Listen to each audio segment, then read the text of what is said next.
The iPhone 17 Pro and 17 Pro Max come with a brand new design and a more advanced camera setup, along with enough changes to reaffirm their status as Apple's premium phones. But the cost is getting a Pro just went up, even if you are getting more storage as part of the deal.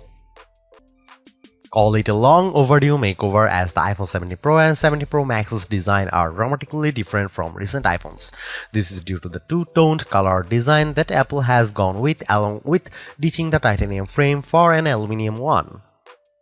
There are people who will vouch for how titanium is regarded as the more premium material, but the aluminum frame still gives the iPhone 17 Pro models that premium feel.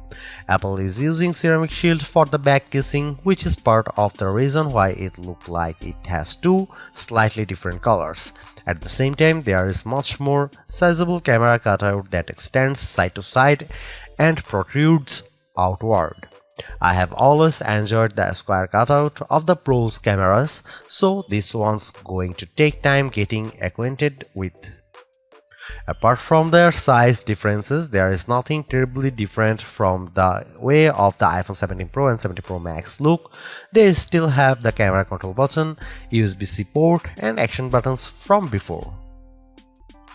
At $1,099 for the iPhone 17 Pro and $1,199 for the iPhone 17 Pro Max, Apple has held the line on pricing. Sort of like I mentioned earlier, the iPhone 17 Pro is $100 more, but you get 256GB storage to start, matching the base capacity of the Pro Max. Between the two, I would put my money on the iPhone 17 Pro Max because of its larger display and likely longer battery life, all while being only $100 more to pick up.